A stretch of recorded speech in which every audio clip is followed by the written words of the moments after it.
Please call the roll. Vice Chairperson Blackman, Commissioner Davis, Commissioner Garcia, Commissioners Kinlock, Fagade do plan on joining us, but they are not here at the moment. Commissioners Einhauser and Forte are absent. Currently, we do not have a quorum. Do not have a quorum, so we will have to wait until we do. So we'll suspend the agenda until we have a quorum. Works for me. I mean, yeah, we could do public comment. I'm sorry. Oh, that is, why don't we do that? We're going to move down to public comment, and we're going to ask for the reading of the statement for public comment.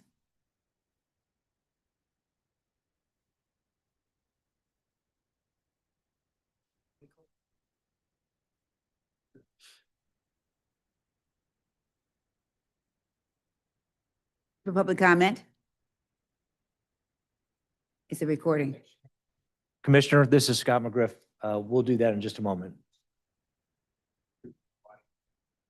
There's no. Okay, thank you. One moment. To make a comment, please raise your hand by using the raise hand icon on your desktop or mobile device using the Zoom app. If you are calling into the meeting by phone, press *9 to raise your hand. During public comment, after your name is called, you will be given permission to unmute. In order to begin speaking, you will have to unmute yourself. To do so, press the unmute button, which is the microphone icon, if you're online or on the Zoom app, or *6 if you're calling in. At the beginning of your comment, please share your full name and the community or neighborhood you live, work in, or are representing. The timer will start after your introduction. You will have a limit of 3 minutes to make your comment, and please keep your comments to public comment. This is not an opportunity to request information or data, which can be done through the city website and Legistar. If you make a comment, and in order for DWSD staff to follow up with you, we kindly request you complete the comment card link located with the Board of Water Commissioners meeting event posted on the DWSD homepage at detroitmi.gov/DWSD. You will only be called upon once. Once the chair closes public comment, there will be no other comments from the public, and all attendees will remain muted for the duration of the committee meeting. Thank you for your attention.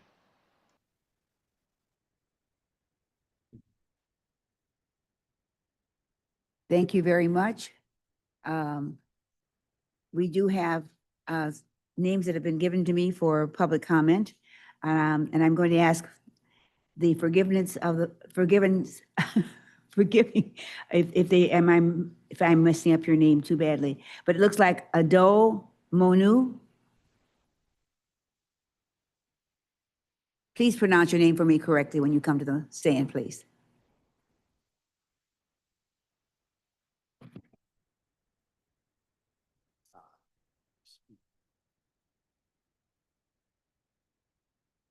Hi, my name is Ada Mbono. I am one of the learners here at the Apple Developer Academy downtown.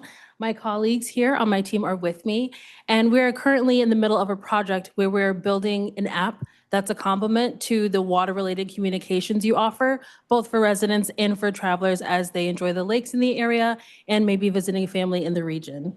So with summer coming up, are there any major pain points that we as students in the tech space can help alleviate for you and help get the word out about awesome things happening in the city of Detroit? You're asking that question now, and I will turn that over to our Deputy Director, Mr. Smalley. Good afternoon, Sam Smalley, Deputy Director. We have a very robust computerized maintenance management system called CityWorks, where we record every phone call that comes in, every service request, every time we go out and do something as it turns into a work order. But one thing we're not really that good at is letting the customer who originally reported that the work is either progressing or that it's completed. So if you ask about pain points, that's probably one area of weakness where technology would probably be of great benefit to both DWSD and our customers. Yeah, the work order has been completed for clarification.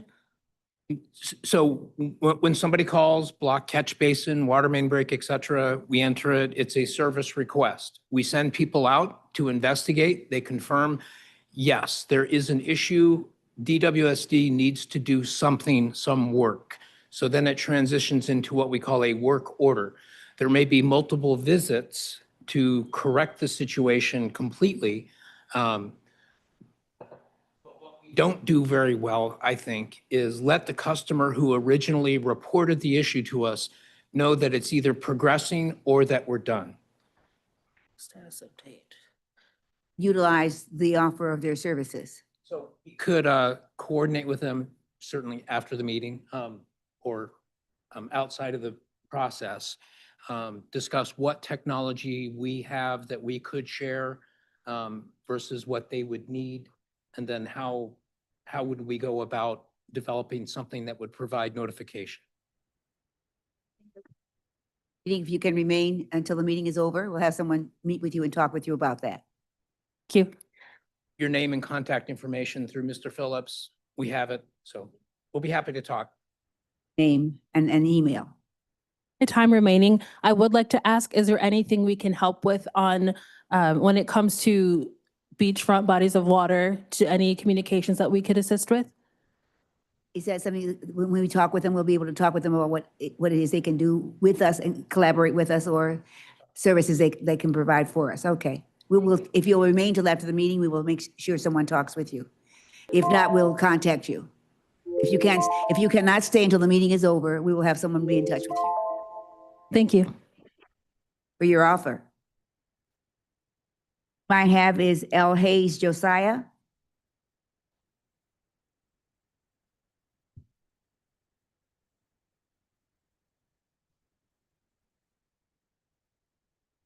Good afternoon, Commissioners. I am coming before you again. Last time I was here was in December. My original concern started when I had a flood in my basement due to backflow issues back in January of 2025. Unfortunately, the last contact I had with this office, because I had been talking with Chief Phillips, and he had transferred my case over to Ms. Gonzalez, your senior counsel. And she told me the reason she was phoning me was to talk about possible compensation or what we could do for next steps. She did phone me back the week after, in the time frame that she said. However, she said that an investigation was open, but it was closed, which confused me because no one came to investigate my home. And like I said before, the city had also sent a letter, the Detroit Water and Sewer Department, stating that there was some damage under my home. The only thing I did outside of coming back and forth here, I won't rehash that with the time that we have, but I did do everything that I was asked. When the problem occurred, I called the number on the card that the Detroit Water and Sewerage Department put on my door, and to let them know that there was a problem. I walked up the street, got the gentleman, they came into my home, and they told me it was a backflow. I wasn't doing laundry as Ms. Ms. Morales suggested. I was watching a television program. And I had no idea that I would be going back and forth and not to no avail to not get anything done. The only company that I had surveyed was ServiceMaster, and believe it or not, ServiceMaster wanted to charge me $20,000 just to clean and store my furniture, and I live in a 1,200 square foot home, so I did not use them, okay? The only other thing that I did was recently I had someone snake my drain just so I can see what, because the Detroit Water and Sewage Department never let me know if there was really a damage. With that picture they sent me, did it belong to my home? Where is it? What do I do next? No one helped to facilitate. And here it is now, March 2026. That report showed that there was no damage to any drains under my home. I'm just coming for next steps because I have not yet talked again to Chief Phillips or Ms. Morales, and no one's contacted me since December. I'm sorry, since January. I was here in December. Mr. Smalley, do you have a response for this customer? I don't have the details of this issue or the status of the claim, but we'd be happy to have someone meet with her and get her caught up to date. Someone who can meet with the customer now, at least have a follow-up? See a copy of the letter that was sent. This is Scott McGriff, General Counsel, I will follow up with Liz. Do we have her contact information? Yes, Ma'am, her and the name of the organization. ma'am, I'll follow up with Liz and then either Liz or I will give you a call back and follow up on. McGriff? I hope so, because it's been really frustrating and all I want to do is just have some resolve. I'm not trying to get overcompensated or anything like that. My basement is just left as it was. The only thing I've ever done was really mop and then have someone actually look with a camera. Do we expect to be in touch with Ms. Monu? I'm sorry, say it again? Soon will we be in touch with her? To Liz, and we'll reach out to you this afternoon or tomorrow morning. I'm not saying that we're going to compensate you, but I'm saying we'll reach out and follow up and take Just repairs would be nice. That's, afternoon or tomorrow morning. McGriff? Investigation is necessary and talk with you. Thank you very much. And we're sorry you're having all these problems, but thank you for coming before us. The next name I have is L. Hayes Josiah. Stephen Thiel.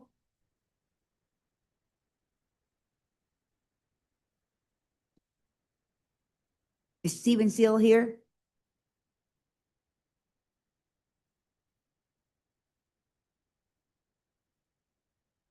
He's associated with that. Hi, that's my husband, Stephen Thiel, and I-75 was shut down, so.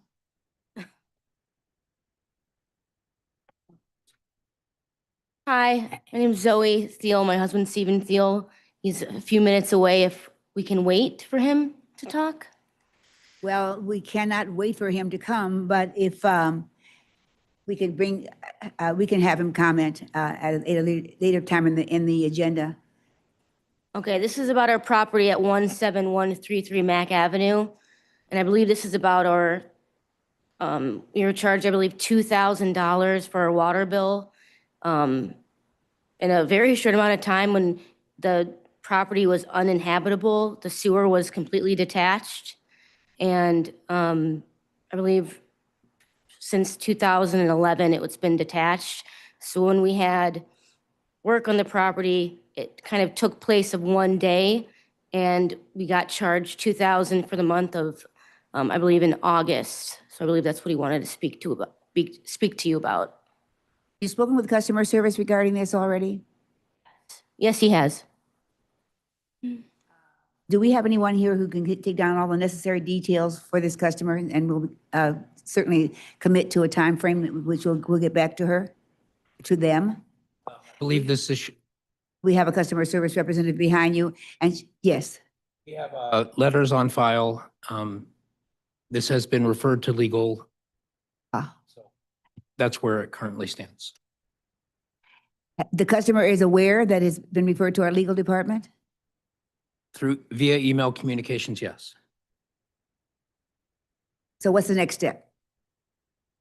To get an official response from legal to the customer. Do we know, is this under investigation now? Under investigation now? We're hearing that legal has to get back to the customer.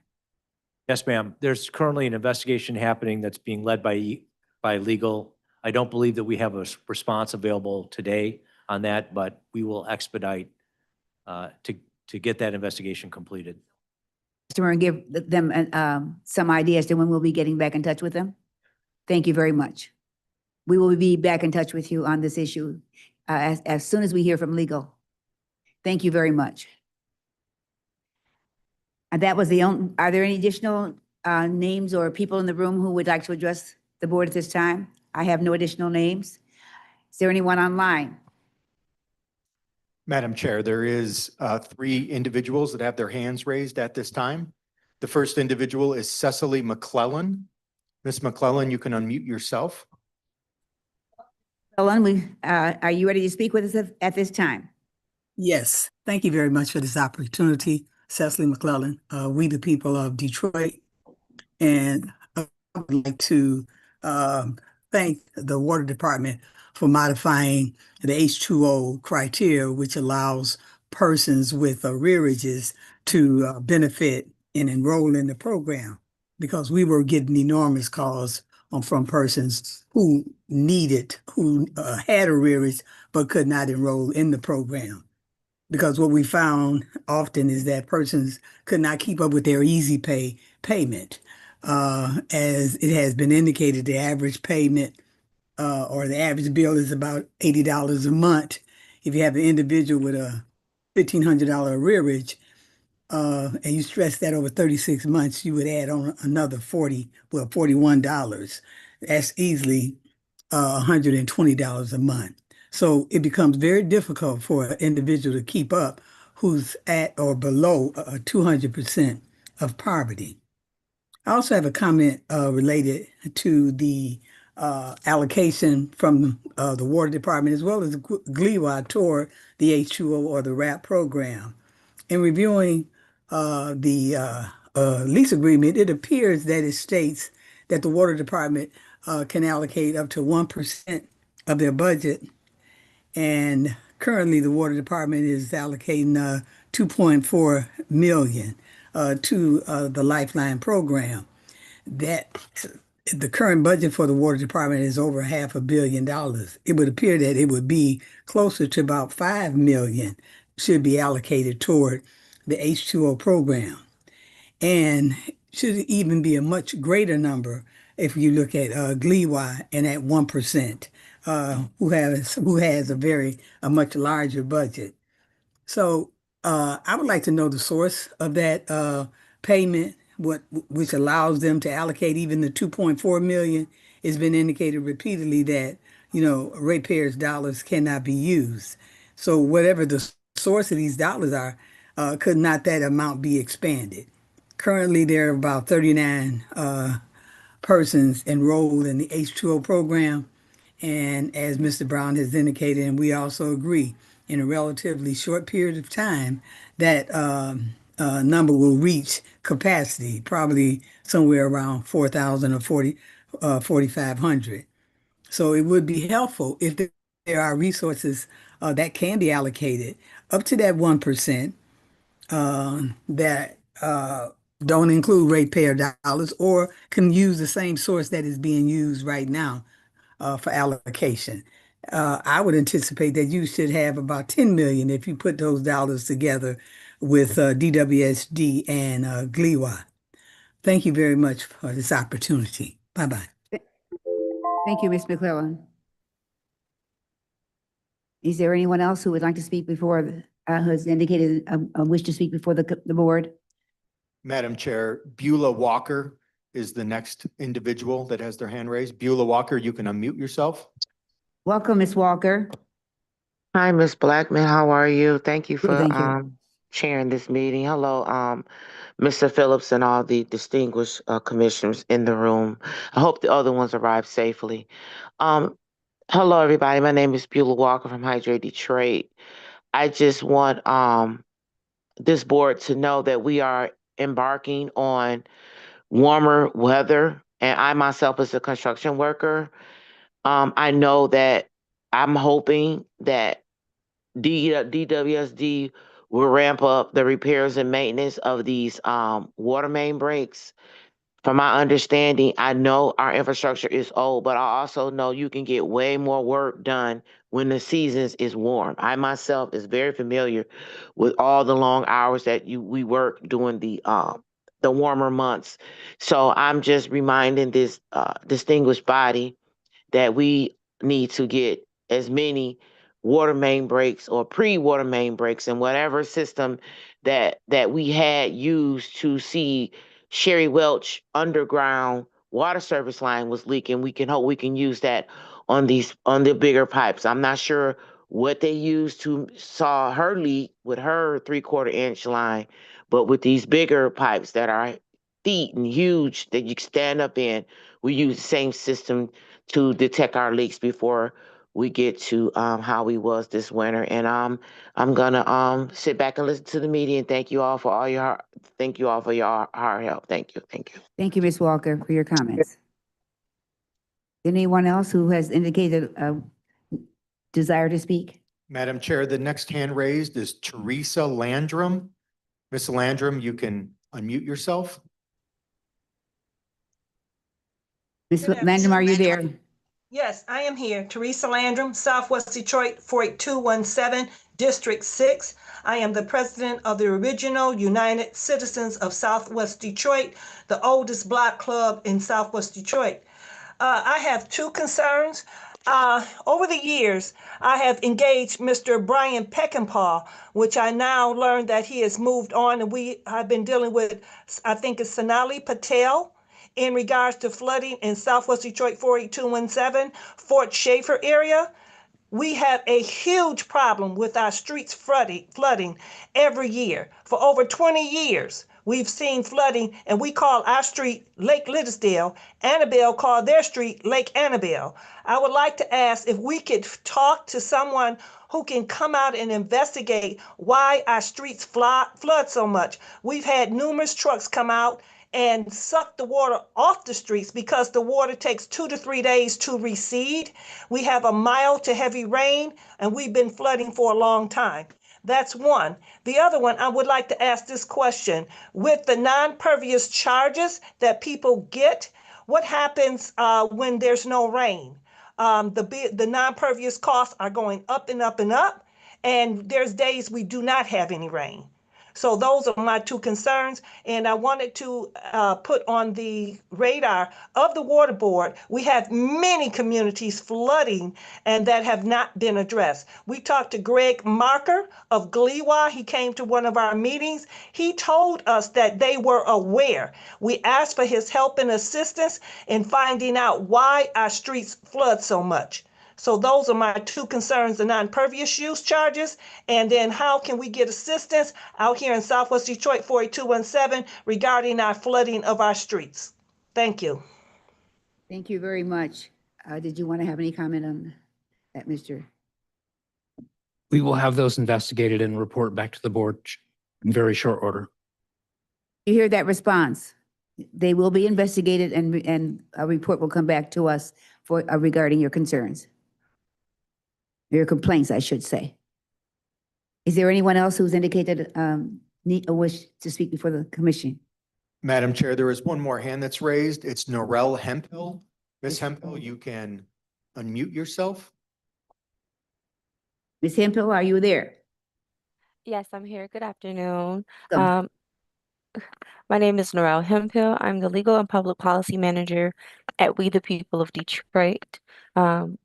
I want to thank you first for providing the lead service line replacement information and also the generic response to the capital improvement as it relates to asset management that was in the agenda today. At the same time, I would appreciate detailed weekly and monthly water shutoff data. We know that 10,000 households were shut off in 2025, 900 of which were shut off in December of 2025. There's some residents and community members who are under the impression that water won't be shut off until April. And I had to educate them and let them know that water was shut off during December, even during the cold months.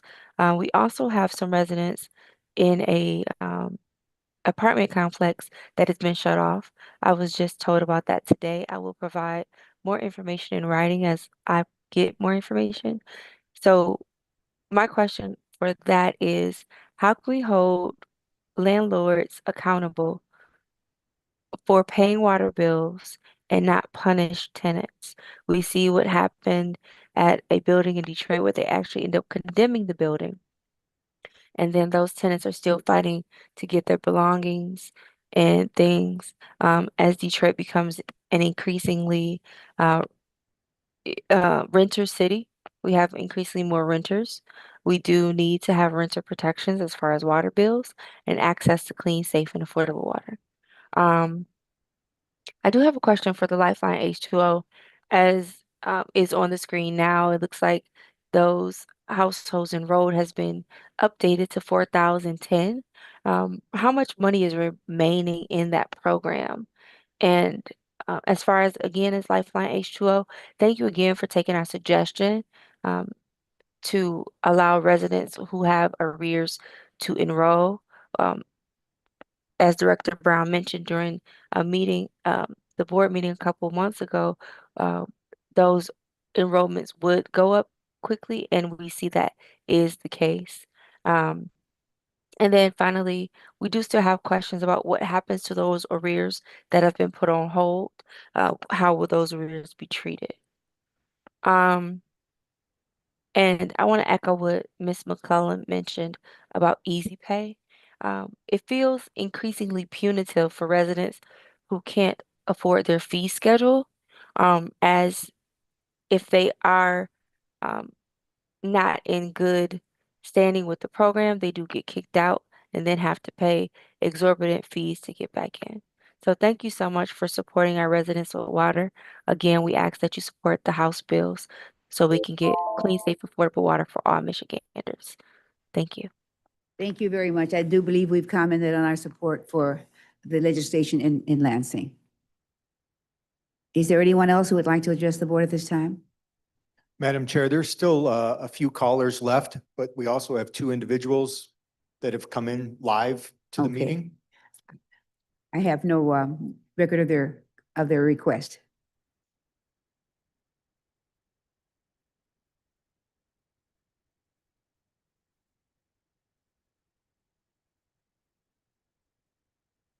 We've heard from the Thiel family already. Ms. Kelly Williams, would you please come forward? Come. Hello. I didn't even know that this meeting was happening. I was trying to deal, Are you speaking directly into the microphone? actually trying to deal with a problem downstairs, and they kind of sent me up here, so apologies for my tardiness. I'm a investor in the city. We buy houses, and I frequently get incorrect information from the water department. I know with the land bank, they have a thing. This year, we did a lot of purchases with the tax foreclosure sale. And we try to do our due diligence to find out, if there are any issues with the water lines. And it's months of waiting for maintenance. It's months of waiting to get service on. And then at the last minute, somebody just basically comes along and says, hey, the water line has been cut. I've did my due diligence in the beginning to find that information out. But if I'm waiting 4 months, I've continued with my project. So I'm continuously spending money, and a water line isn't budgeted into my budget. What are we gonna do about that it doesn't just fall on the person that's invested in the city? It's very frustrating. It's very expensive. I just wanna know, has this question come up? Have you guys thought about it? Is it a way where, we can make payments? Is there something that I'm not immediately hit with a $10,000 something after I've waited months for the water department to even address my issue? I guess that's really my main comment. And what do I do? Or is it a thing? Is there something already in place that I don't know about? Because it's hard to research this information. And I just sat down at a desk downstairs for 40 minutes for somebody still to tell me, I don't know what you're gonna do. You should probably go upstairs because they're having a water board meeting. So what do I do when I have these questions and I can't get any answers? Ms. Williams, we're going to have a partial response right now, and then let you know what the follow-up will be. Yes. The answer is at the land bank. You bought the house. House from the land bank. I bought it on the tax auction sale. If the water has been disconnected, it wasn't disconnected by DWSD. It was either disconnected by the land bank and the house went into foreclosure. But they're supposed to notify you when you buy the house in writing with a letter stating that it's unknown whether or not there is a water line attached or not. Unknown, because I contacted the water department myself and they said it was not. And then they went on doing maintenances to this house for 4 months. And then the final decision was the water line is cut. So what happens then? It's the homeowner's responsibility to put a line in. That's, yes, yes.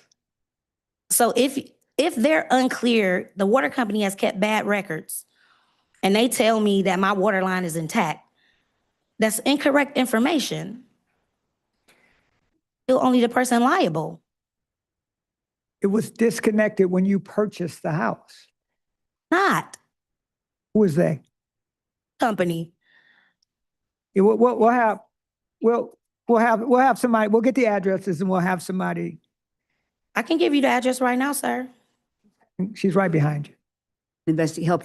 Help investigate the issue right now. And we'll get this resolved to your satisfaction. We'll certainly do everything we can to help you. In my whole 30 minutes, my whole 3 minutes, I had something else, but thank you. Thank you. She said. Okay, is there anyone else who would like to address the board at this time? I think Mr. Now, please come forward. 173 Mac, is that Mac? 133 Mac Avenue. Please proceed, sir. So I've been dealing with this problem for almost a year now. Our sewer line was disconnected by the contractors replacing the water mains out front. I'm not sure exactly when the year was, but I've been in communication with Mr. Watkins about it. And I'm just trying to find some kind of total or final resolution here, because I spent $25,000 on a new sewer because it's under the mains, it's under the gas main, it's under a third party's property, and we're right next to the pump station. So the hole was flooding with water and I had to keep having to have pump trucks suck the water out. But really my main concern is, I'm told to give some kind of evidence about what happened. So I took a bunch of pictures, and then Mr. Watkins asked me to provide pictures of the missing sewer. But I can't provide a picture of a sewer that's no longer there or never was there. And really what I would like is as-built drawings for when the work was done that should show my sewer having been reconnected. And I think that's kind of the missing link here to get some kind of final resolution, because our sewer was never reconnected when it was supposed to be, when the water mains were replaced. And it should not be my responsibility to pay for that. And so I'm just asking that the water board or somebody help me get a final resolution here, at the very least, the as-built drawings. And kind of a secondary issue is, while the sewer is disconnected, we were billed for 3,600 gallons a day for about 2 weeks. And so it was something like a $2,800 water bill, but it's not possible because our sewer wasn't even connected. There's nowhere for that water to have gone. So I'm kind of getting the runaround for almost a year now on both issues. So I'm asking for some kind of help to resolve this, please. Thank you very much, Mr. Madam Chair, as was previously stated, legal will provide a response. It is in the hands of our legal department, and you will be hearing from our legal department regarding your issue. What time frame we're talking about, since this has been going on so long? I'm sorry. I said I do not. Sitting here today, I don't know, but we'll find out. How soon will we let the customer know when they'll hear from us regarding after our investigation? After we've had a chance to look at the letter and. Thank you, sir. Thank you, ma'am. I really appreciate your help.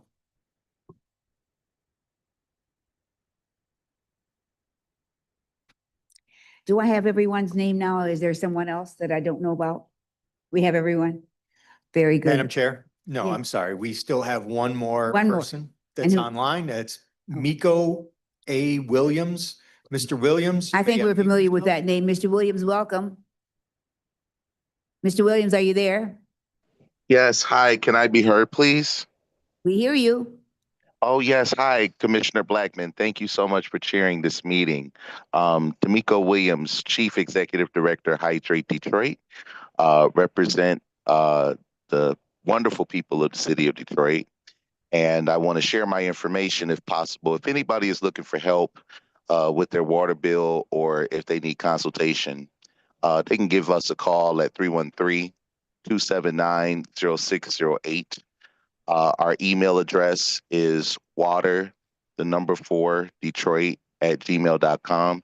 And they can also go on our website at www.hydratedetroit.org, fill out the water intake form, the information, contact number is very important, and we will contact them immediately and we will help them get to the bottom. And we have been successful. I want to thank the customer service division of Matthew Phillips for helping us out with our consumers that are in need of help with their water bill.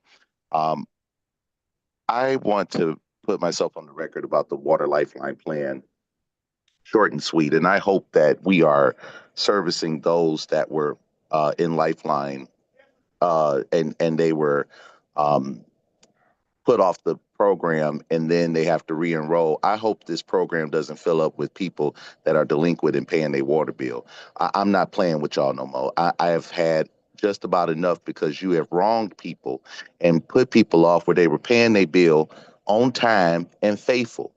I hope you're retroactively reinstalling those people first before you're adding any new persons with arrearages.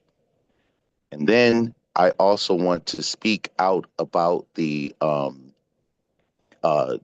information to reach out to those residents to be re-enrolled in Lifeline. How many people have you gotten through and got them re-enrolled in the Lifeline successfully? I'll send those questions in writing. And I am very concerned about the AI data centers that came up as a conversation at City Council yesterday. And I thought about the enormous water bills that could be attached to it. And that also led me to ask this body or legal, is there any office buildings that are empty in downtown Detroit that are paying their water bills? And we need another check on corporate as well. And guys, I'm going to ask you this one more time again. This body, will you please come back to the community? You can do a water tour and you can go through 7 districts and re-affiliate yourselves with the community by building trust and rapport. A lot of people want to meet you. They want to see you. They want to touch the hem of your garments. Please consider this summer rejoining the community when it gets warm. Thank you for taking my comments. Have a great day. Thank you, Mr. Williams.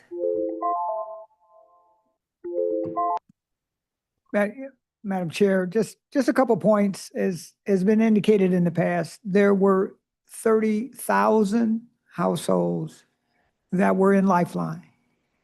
There is now enough money for 4,500.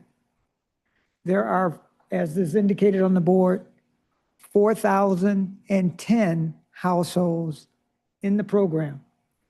By the end of this month, we will have 4,500, and there will be, at this point, no new money available for Lifeline. Although, cautiously optimistic, we're looking in every nook and cranny to try to find additional funding. But as of this point, there is no additional funding. So there's just under 500 additional households that will be allowed into Lifeline.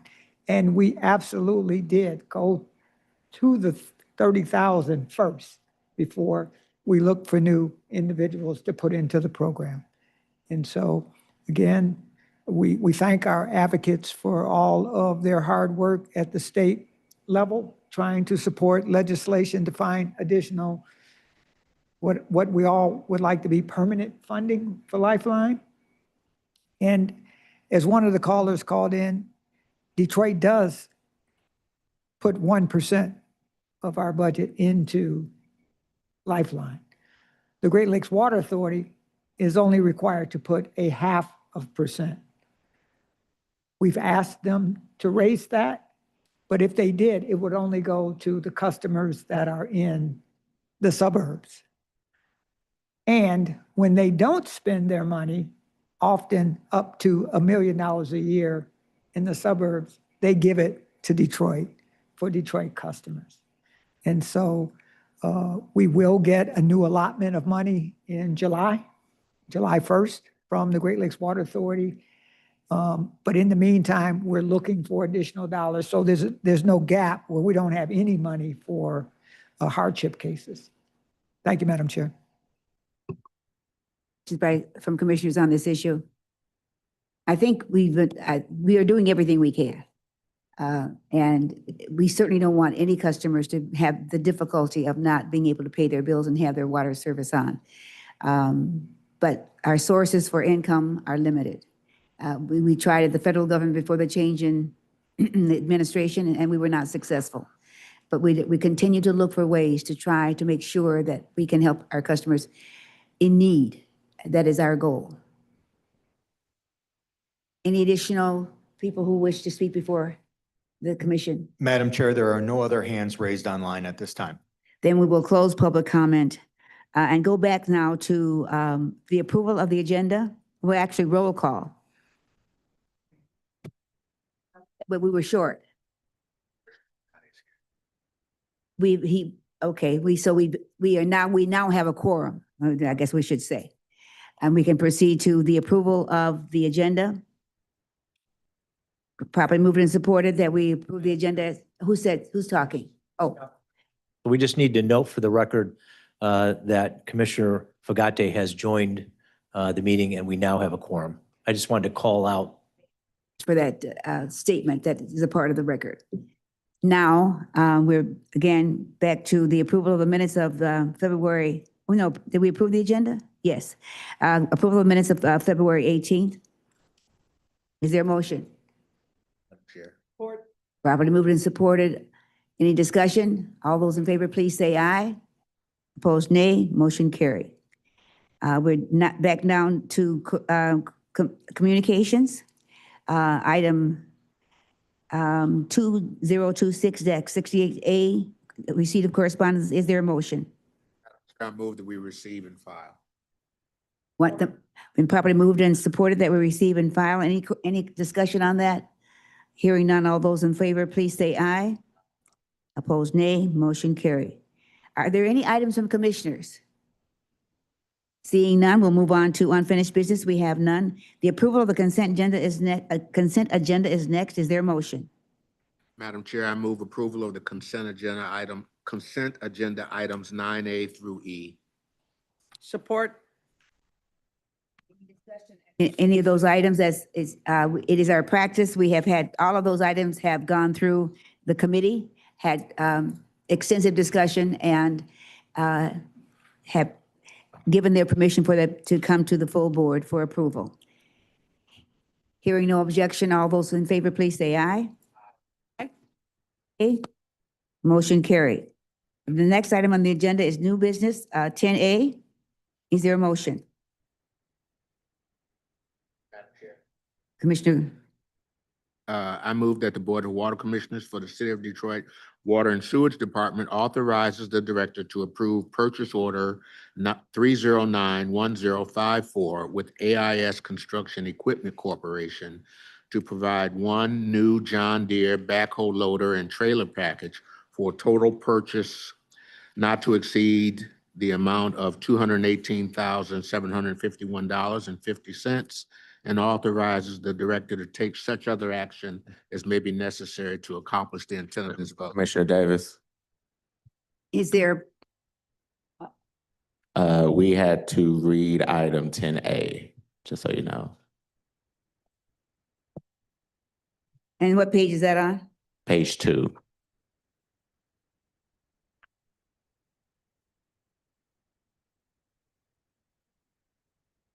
$10A?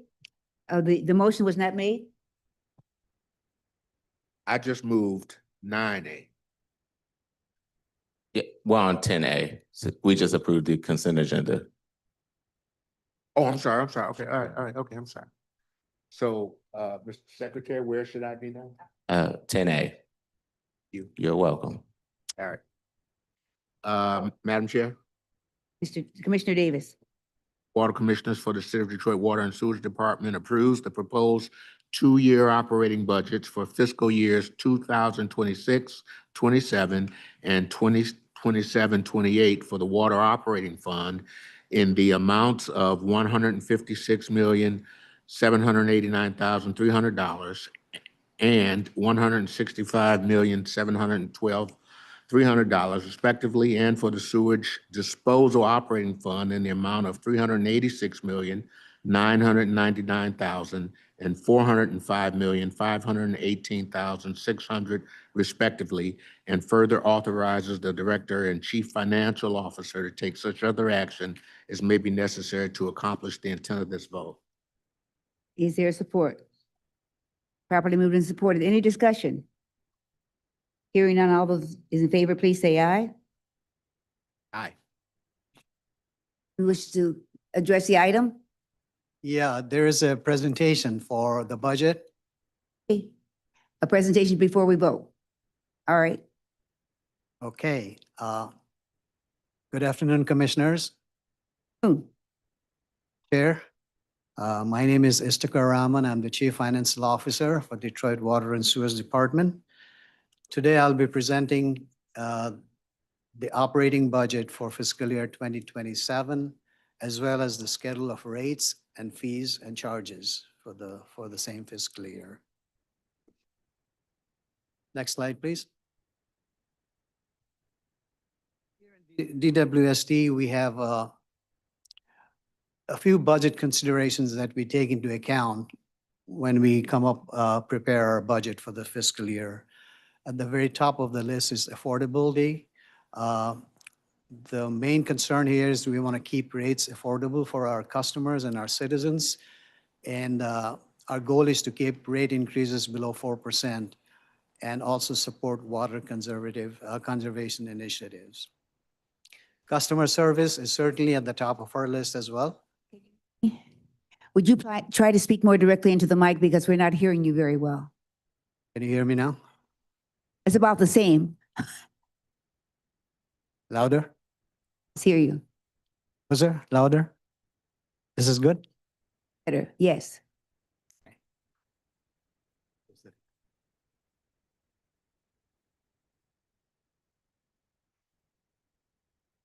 Now?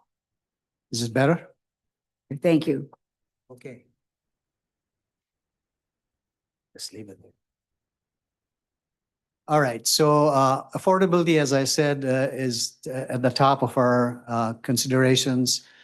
Our goal is to keep rates below 4%, and we also support water conservation initiatives. Customer service is very important for us. Compassionate and responsive customer service is at the top of the list as well. We certainly believe in public health and operations that support and preserve public health. We strive to meet and exceed all our federal, state, and local regulations. Employee and asset safety, very critical to keep our employees safe and our infrastructure throughout DWSD. The safety of those assets are very critical. We also believe in employee focus, training, retaining, and recruiting talented and competent employees for DWSD. So all of these considerations are taken into account while we are working on our budget and preparing the budget for the fiscal year. The next slide is a highlights of our FY 2027 budget.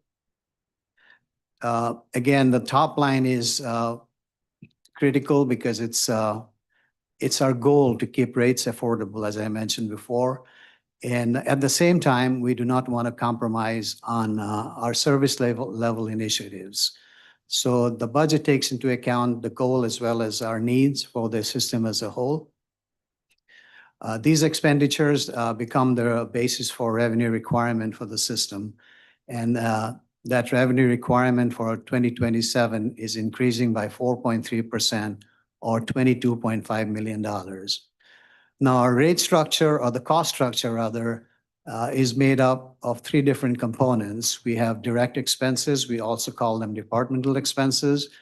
We have non-departmental or indirect costs, and the final component is revenue finance capital. The direct expenses will increase by $6.1 million, which is about 5.4% when you compare it to FY '26. Non-departmental or indirect cost will go up by 3.3%, or roughly $13.5 million. Revenue finance capital, which finances projects on a as-you-go basis, is projected to be at an increase of $3 million. So the increase in revenue requirement of $22.5 million, the main contributors to this increase is GLWA's wholesale charges. That amount is $13 million, actually makes up 57.8% of the $22.5 million.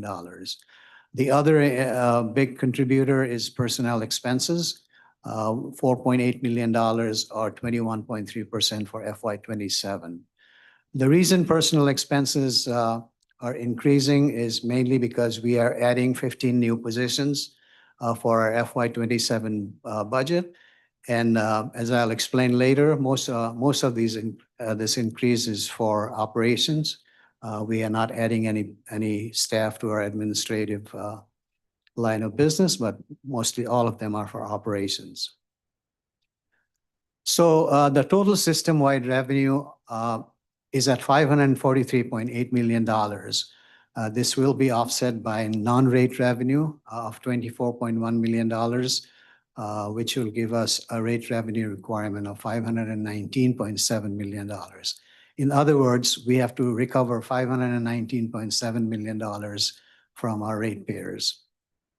This represents a 4.9% initial rate revenue increase over FY 2026 and on a system-wide basis, meaning it includes water, sewer, drainage, all our services. The 4.9% increase in rate revenue is offset by increase in volume and meter counts.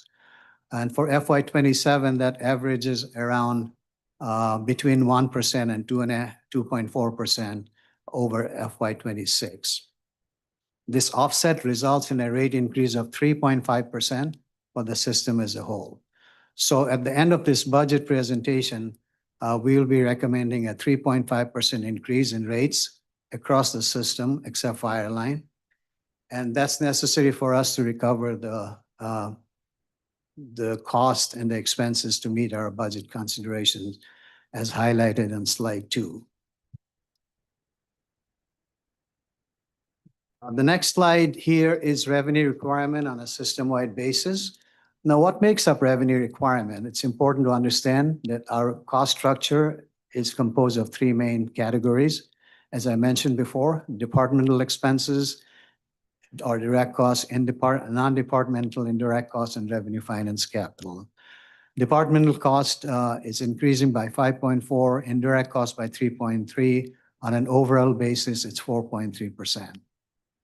Now, how revenue requirement is financed? There are 2 main components that finances our revenue requirement. One is retail revenue, and the second one is non-retail revenue. I'll go through that later in this presentation.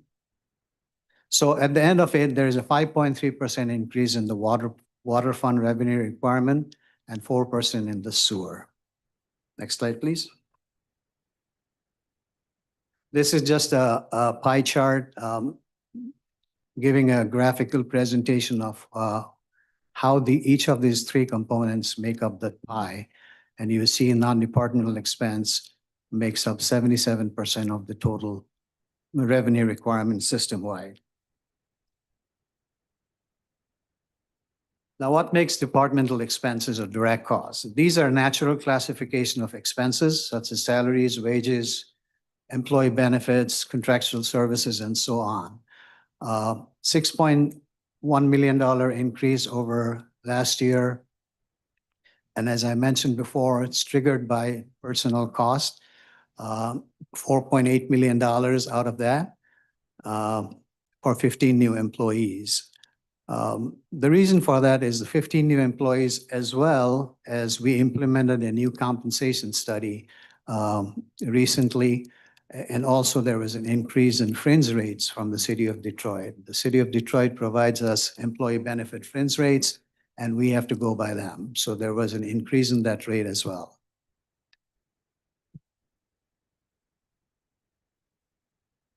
Next slide. Departmental expenses, you see the big blue area, which is salaries, and the little orange area of employee benefits together. They make up 54% of our total departmental cost. Next, please. Non-departmental or indirect expenses. These are the categories of expenses that make up the indirect cost pool. And the biggest component in there is wholesale charges. That's $13 million out of the $13.4 million increase. And the wholesale charges are coming from coming from GLWA. These are part of their revenue requirements, and $13 million combined is our share. The other increases in pension costs, about $1 million, and that's based on the actuarial report that we receive every year for pension cost. Looking at the pie chart here, the big chunk of that pie chart is wholesale charges. It makes up more than 60% of our total indirect cost. Debt service, which is both pre-bifurcation as well as post-bifurcation. Debt service is the second largest component, makes up about 18%, and then bad debt is the third largest with a 16% share in that pie. Now, next slide. As I mentioned before, there are two main sources of revenues that support our expenses. The first one is the retail revenue. Retail revenue is made up of two components. One is called the rate revenue, and the other one is non-rate revenue. So within the rate revenue, you have the major expenses like commodity, major sources such as commodity sales, service charges, drainage, as well as fire line revenue. In the non-rate revenue part, we have permits and fees. And at the bottom of the chart are a summarization of all the non-retail revenue. All of this total rate revenue, sorry, go back, please. Total rate revenue is a 4.9% increase over last year. And our revenue requirement at the bottom after we make adjustment for the non-retail revenue is a 4.3% system-wide increase. Components of rate revenue, as I mentioned, four major categories at the top, and that makes up 4.9% increase. From the fund perspective, water fund revenue requirement is projected at 5.9% and sewer at a 4.5% on an overall 4.9% for the system as a whole.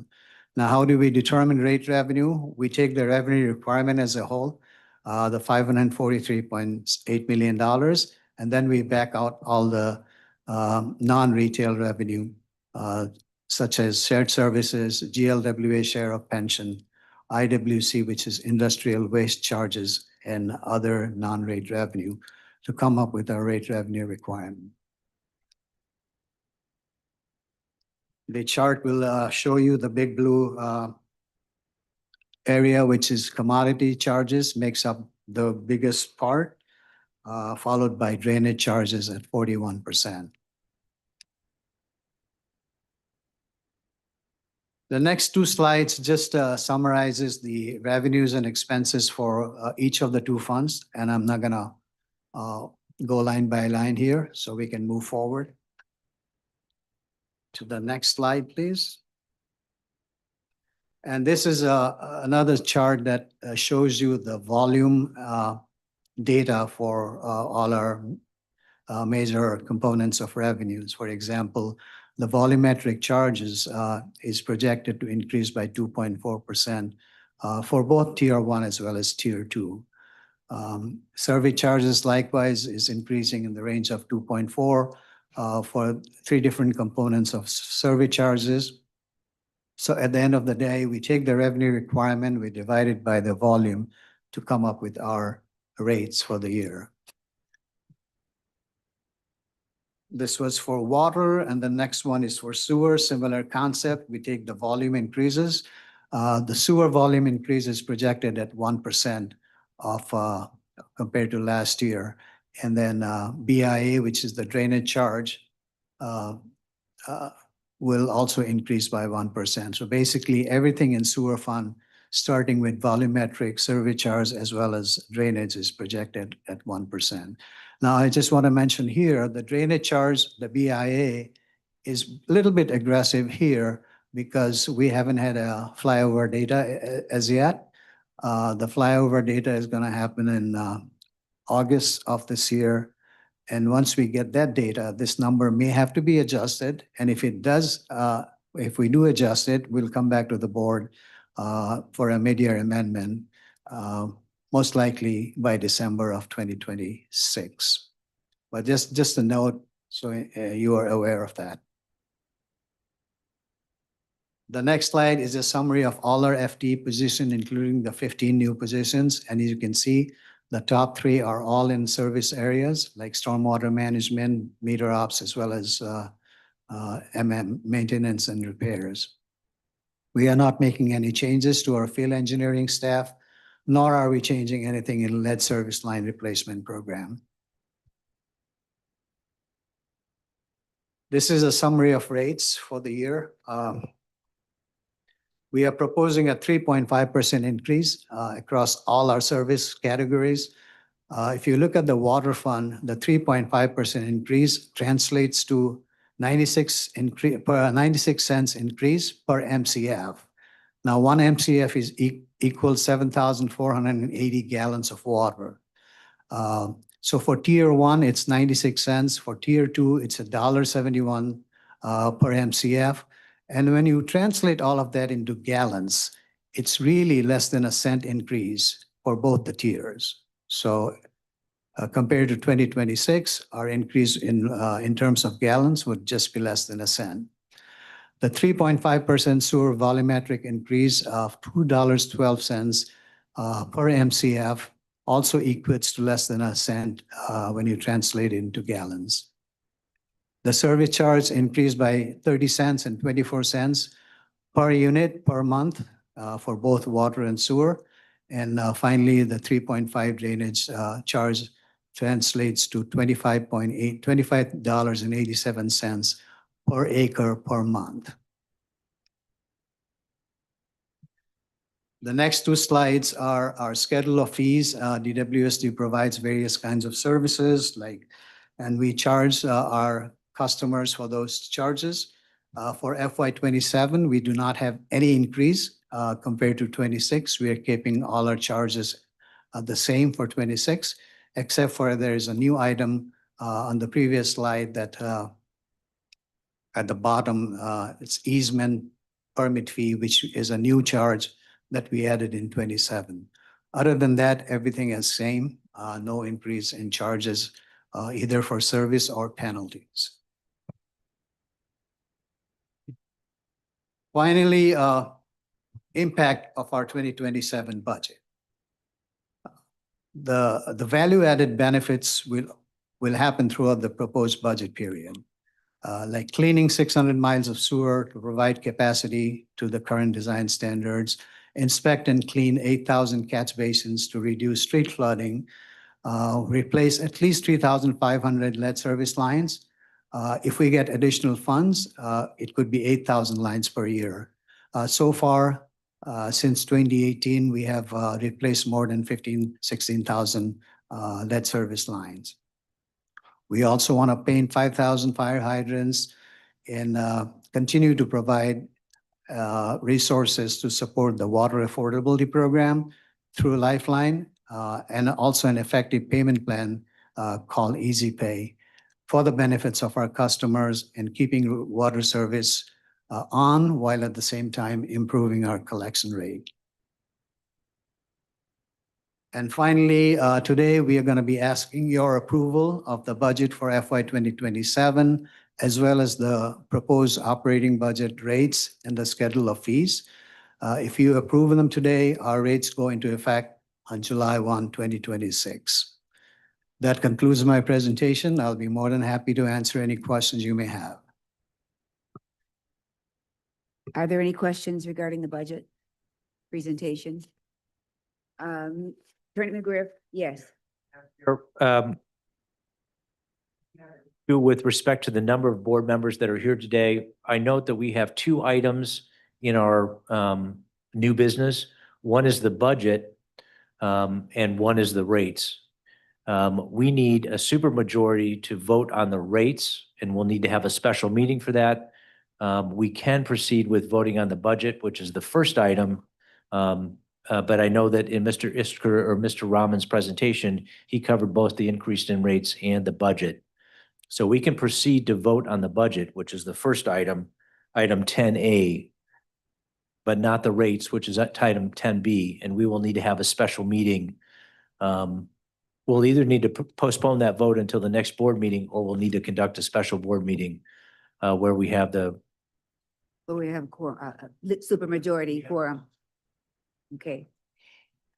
So the chair will have to entertain a motion then to only approve item 10A, 2026-65.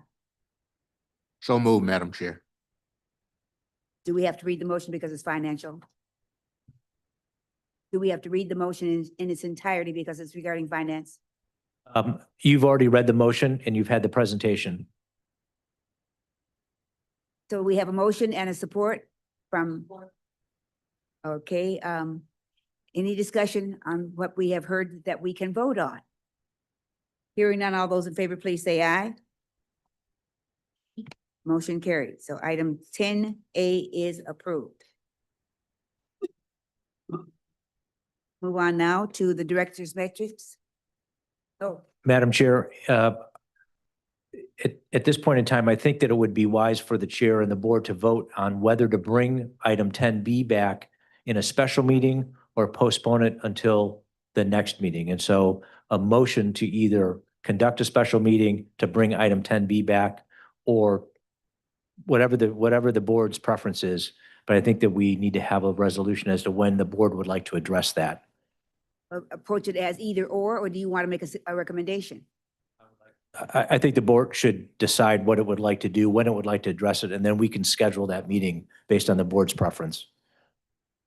Then we will have to determine a date certain by which board members can attend? Not need to do that. We'll take care of that. I think that the board just has to tell us how it would like to proceed. My recommendation is that we have a special meeting and that the board motion to conduct a special meeting to address approval of the rates. The chair will entertain a motion for a special meeting. Madam Chair.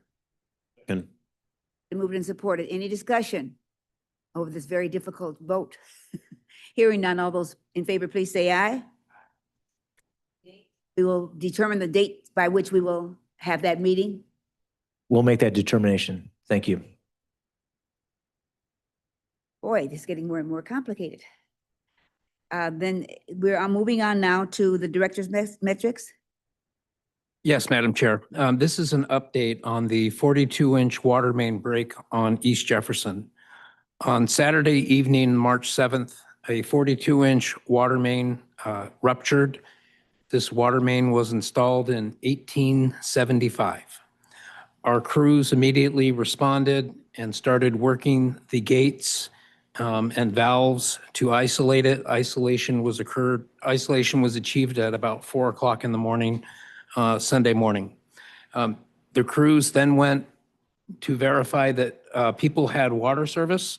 And while there was some disruption because of the break and the significant change in flow and pressure, some sediment was disturbed on the bottom of these older pipelines. The crews were able to flush that out. We also found that one condominium complex at 8200 East Jefferson was not connected to one of the 12-inch mains that we installed on the south and north sides of Jefferson. So we connected them to restore them in service. There is currently one lane of travel in both directions, eastbound and westbound. The broken portion of the main has been excavated. The new pipe is on site. We are waiting for the couplings to connect to the old pipe to the new pipe to be manufactured. There's probably 30 emails this morning on that. DWSD is ready to airlift them from Alabama the second that manufacture is completed. We appreciate everyone's patience while we work through this. Our crews and our contractors have been working diligently to restore service as quickly as possible. And we thank everyone for their patience. Our long-term plan is to actually abandon this section of 42-inch. And that area will be serviced by the two 12-inch mains on the north side and south side. Happy to answer any questions that the board may have. How will that affect the traffic or the service? As Director Brown has often indicated, the system was built for a population of 3 million, and we used to have very intensive manufacturing, including Uniroyal and others that are no longer there. All of our hydraulic calculations indicate that the remaining assets that we have will be sufficient to provide redundant service of adequate flow and pressure to the entire area. On the part of commissioners on this issue? And what are we looking at as a possible resolution? We were planning on having the work completed by this weekend, hopefully by Sunday. It all depends on when the couplings that are, matching the outside diameter of a pipe that was installed in 1875 to the new 42-inch ductile iron main. So it's a custom manufacture. There are only 3 manufacturers of these specialty products in the country. We are trying to leverage to get our stuff in line or moved up or accelerated as quickly as we can. And again, we're ready to airlift them the second that they're complete. I would request that you at least send a notification to the board as to when we receive the necessary equipment so that we can get that repair made. The parts on site, we'll be happy to do that. Questions by commissioners? We're certainly sorry for the inconvenience to our customers. And we're doing, it was a couple of years before we were born that this was put in, so we'll do the best we can to get it repaired. Thank you very much. Any additional comments from the director? Comments by commissioners? I have a comment regarding our loss of Mr. Peckinpah to this department.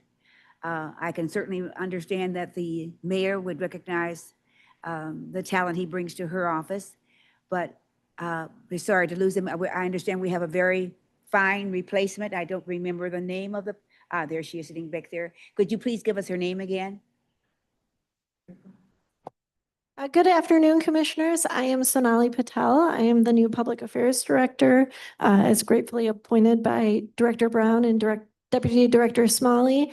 I have been with the city for almost 7 years now. 6.5 have been with the Water Department. So very grateful for the opportunity and looking forward to filling the big shoes that Brian left behind. To working with you and wish you all the best.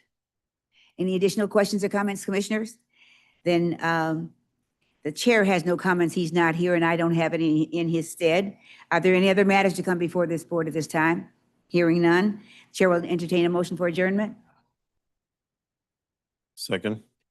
Moved in support of this meeting stands adjourned.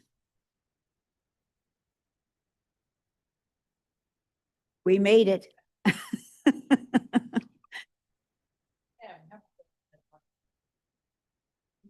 See you.